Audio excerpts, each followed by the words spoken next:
that Buddhist traditions have lent greater ethical foundation,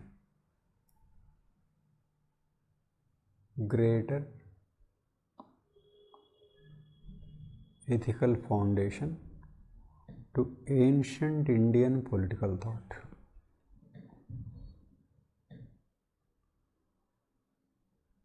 Okay.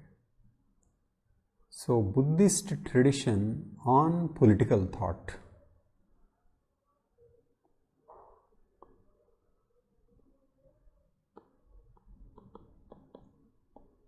Buddhist traditions on political thought.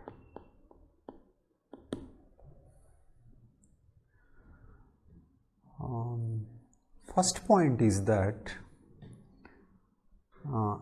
Indian political thought is suffused with religion. So, religion and political thought are combined.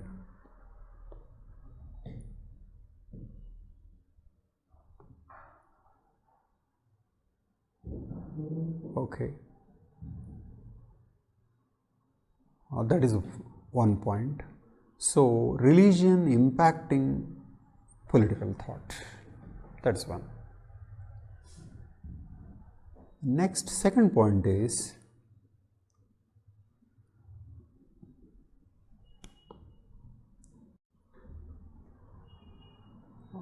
Buddhist impacting political thought.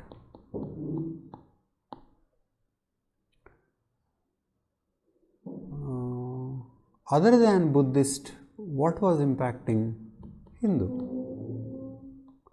Hinduism impacting political thought. So, Hinduism, because political thought and religion were linked, Hinduism was impacting political thought. But we need to look at how Buddhism or Buddhist traditions impacted political thought.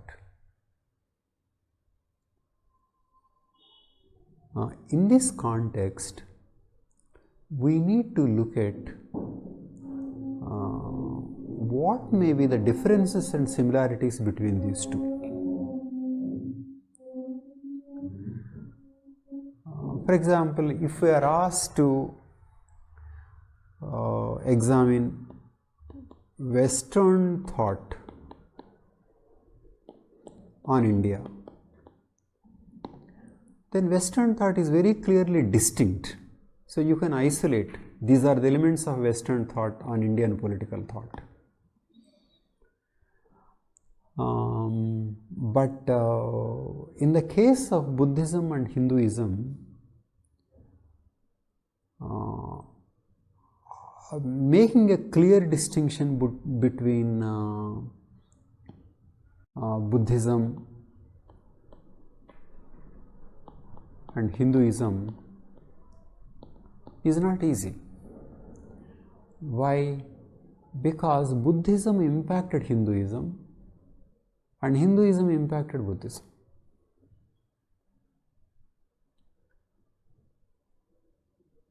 So, Hindu impact on political thought, if there is like Hindu impact on political thought, that so-called Hinduism is influenced by Buddhism. So, in that sense, Buddhism and Hinduism are not clearly separable.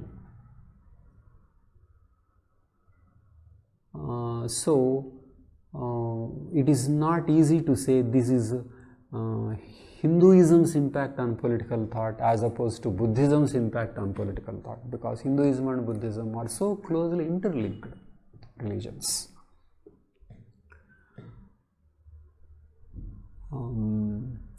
Because there are common set of ideas, being that there is dharma and king should follow dharma, king should follow dharma, and the state should be run according to dharma. According to dharma.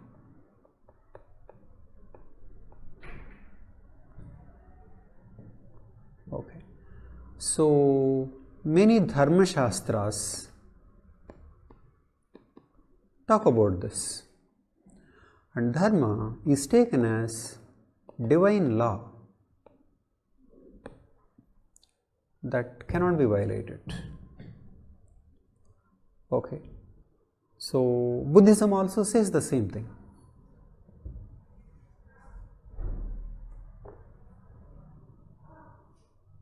And both Buddhism and Hinduism believe in fundamental transformation, which can be called moksha or nirvana.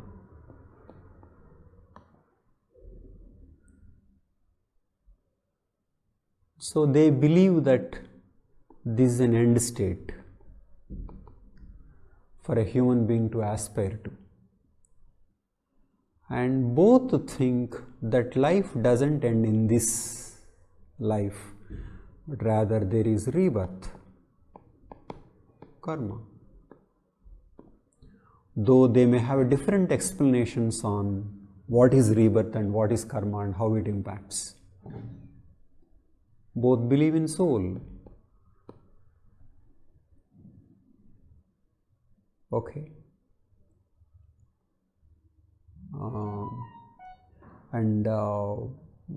They both have the same beliefs, because Hinduism impacted Buddhism and Buddhism impacted Hinduism. Both. For example, take Gita, which we regard is essential to Hinduism, is impacted by Buddhism. And some core philosophy of Hinduism came from Buddhist source. For example, K.N. Upadhyaya, in his article on the early impact of Buddhism on Hindu thought, explains how Gita was impacted by Buddhism. Gita was a product of earlier thought and Buddhism. And also he said that certain words like Krodha, Mada, Asuya, Damba are mentioned in Gita and not in any pre-Buddhist Hindu literature. It seems certain vices and virtues came to Hinduism from Buddhism. And the idea of control over passions also may be more prominent in Buddhism. Something like the real victory is victory over anger. It is not that it was not there in Hinduism, but certain psychological aspects, spiritual aspects are highlighted in Buddhism, and then that came back to Hinduism. So, it is very difficult to say where Hinduism is ending and Buddhism is beginning. Okay. There is a lot of commonality. So, Indian political thought is influenced by Hinduism, which itself is influenced by Buddhism. So, it is a complex relationship. Okay. But clearly, there is some difference between Hinduism and Buddhism. The difference being on the issue of stratification. Buddhism doesn't believe in caste. Buddhism also doesn't believe in class. Okay. Buddha believed that any person born in any class or any caste can make it to nirvana. So Buddhism is egalitarianism. But egalitarian doesn't mean Buddha treated everybody as equal. It is not so, because Buddha believed in rebirth and people have different predispositions and mental frameworks. So their capacity for nirvana may be different, but they have the capacity. So mental framework may be different, but it is not related to caste and class. And continuing this egalitarian framework, Buddhism didn't believe that king had divine or right to rule. Okay. So Buddhist thought takes state as some kind of social contract. Okay. So egalitarianism of Buddhism ruled out divine right and went more for some kind of state social contract. Whereas in Hinduism, one very important aspect of dharma is preservation of caste, preservation of varna dharma, preservation of hierarchy, Brahmin supremacy.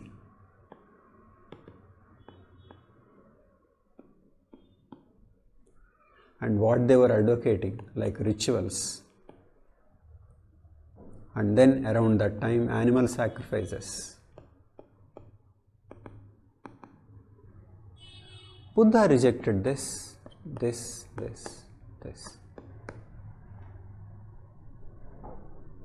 Okay.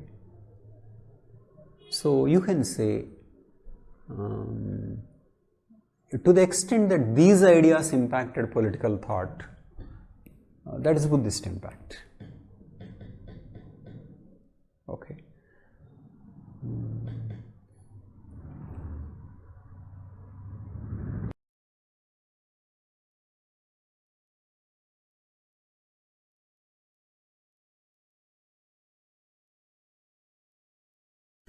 All that was theoretical. We can take one king, Ashoka, who was a committed Buddhist king. So things he did, and to the extent they impacted political thought, you can say the impact of Buddhist traditions on political thought. So Ashoka's impact on political thought can be taken as the impact of Buddhist tradition on political thought. What did Ashoka do?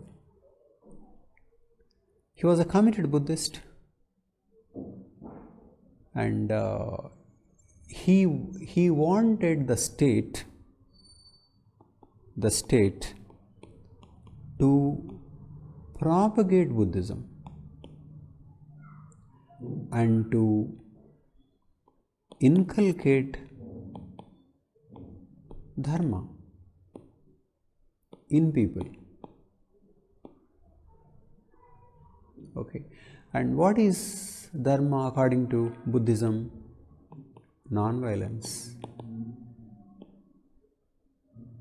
Less importance to rituals.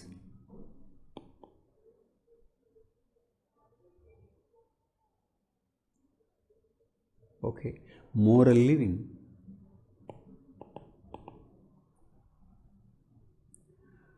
Ashoka believed in conquest by dharma rather than conquest by force within his kingdom and also outside. And he sent many missions to propagate Buddhism in Ceylon, in Sri Lanka, and in Europe, and even to Africa. And that meant treating people as his children and working for them, which meant a lot of welfare orientation.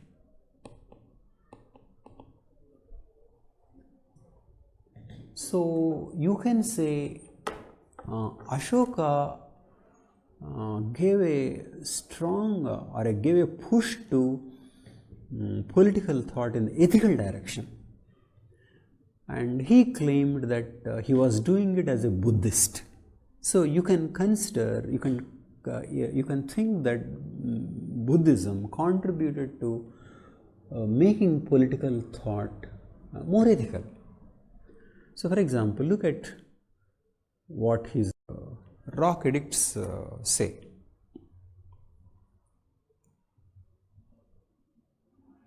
Okay. It says,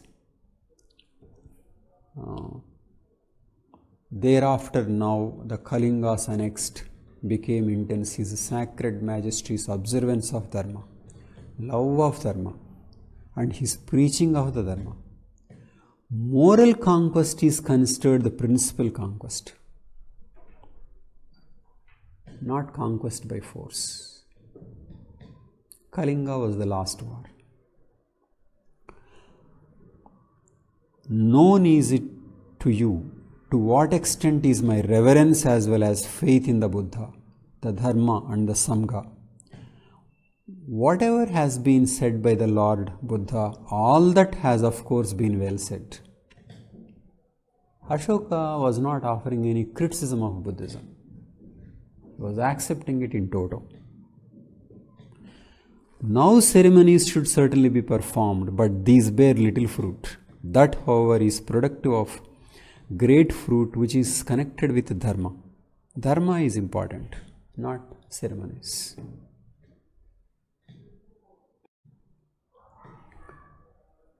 And next he says, all men are my children. As on behalf of my own children, I desire that they may be provided with complete welfare and happiness, both in this world and the next. So welfare is the goal. At all hours, when I am eating, or in the harem, or in the place of religious instructions, or in the parks, everywhere,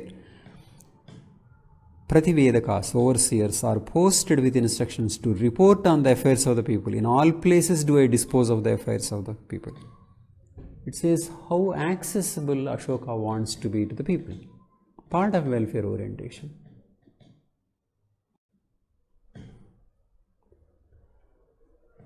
But his Buddhism was very tolerant. In all places should reside people of diverse sects, for they all desire restraints of passions and purity of heart.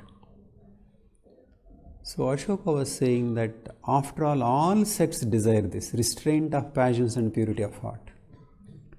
But men are of various inclinations and of various passions, they may thus perform the whole or a part of their duties. So it is similar to saying the core of all sects is the same, but because people are different, they may choose different things to follow. So this is tolerance.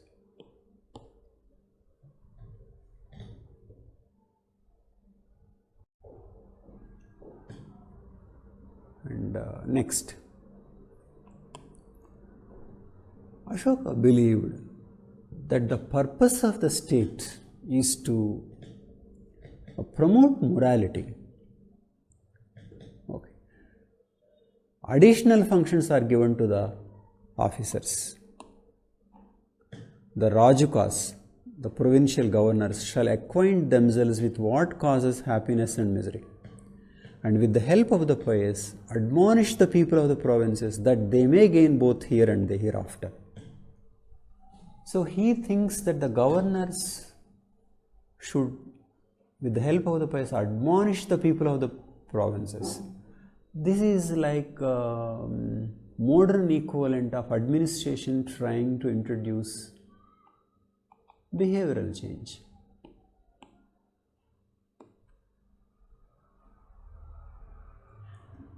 And Ashoka even went for setting up an institution of Dharma Mahamastras. They have been employed among all the sects for the establishment and growth of dharma and for the good and happiness of those devoted to religion. Okay. So the purpose of a state is to promote dharma, make people live according to dharma. Okay. But is it that Hinduism didn't believe in this? It is not so. Hinduism also held king should follow dharma and king should promote dharma. But no Hindu king did with the conviction that Ashoka did. So Ashoka's behavior contributed to ethical thinking in political thought.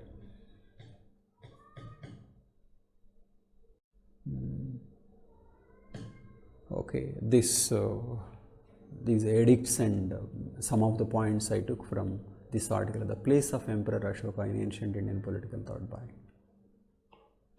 just. So, what is the conclusion? That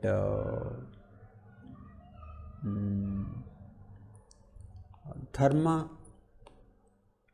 is common to both Hinduism and Buddhism, but Ashoka took it very seriously and did it. So in that sense, he contributed to ethical foundation of ancient political thought. Okay.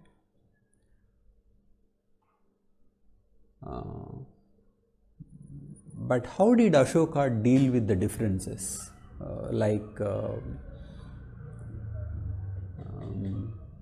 For example, Buddhism didn't believe in divine origin, divine right, rule of the king. It didn't really matter to Ashoka because you can say he was head of the state as well as head of the religion. So religion and state were combined in Ashoka's system. Okay.